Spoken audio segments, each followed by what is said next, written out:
The U.S. men's national team went 4.5 years without a consistent captain, but on the eve of the 2022 World Cup, it named a historic one. Tyler Adams will lead the USMNT out onto the field Monday against Wales.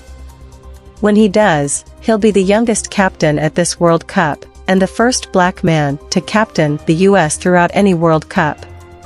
He was elevated into the role, at 23 years old, by his peers, via a team vote this fall.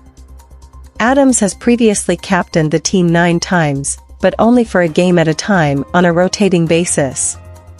The responsibility had, for years, been shared among a players' leadership council, which also features Christian Pulisic, Weston McKennie, DeAndre Yedlin and Walker Zimmerman. Through 56 games under head coach Greg Berhalter since January 2019, 14 different players had worn the armband with the World Cup approaching, though, Berhalter went to the Leadership Council and asked them about the future of the captaincy.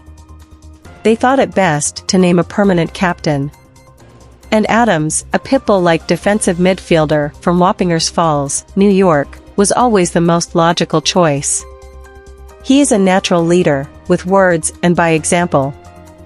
"I want to hold the guys around me to the same standard," he said at a Sunday news conference. "I don't want to lose and then have to point the finger and say, 'You let me down today.' I just want to make sure that everyone's on the same page intensity-wise, mentality-wise, no frustration, we all buy into the same thing." And yeah, I think I'd been doing that since a young age. He broke into USMNT in late 2017, at age 18, shortly after an aging group of players failed to qualify for the 2018 World Cup. Ever since, when healthy, he has been a rock in the starting lineup, and a key figure in the USMNT's youth movement. He moved from the New York Red Bulls to RB Leipzig in Germany, and then this past summer to Leeds United in the English Premier League, where he is already beloved. He is, at 23, the youngest US captain at a World Cup since 1950, but already carries himself like a veteran. He will not quite be the first black player to wear the armband for the US in a World Cup game. Ernie Stewart did in 2002. But Stewart was deputizing for an injured Claudio Reyna, who returned 1 game later. Adams, on the other hand, will captain the USMNT throughout the tournament. He'll be the first African American to do that. And at the Ahmad bin Ali Stadium on Monday, he will march onto the field at the forefront of the most diverse USMNT ever. 12 of the 26 players are black.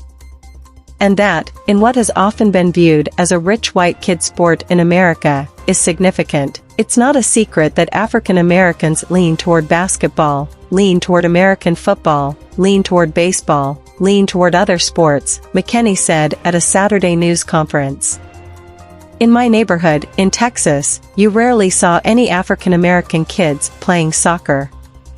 So now to be able to do what we love and at the same time have an impact on the game for African Americans, it's amazing because now they can look at it and say, you know, that can be me. Can be me. Can be me."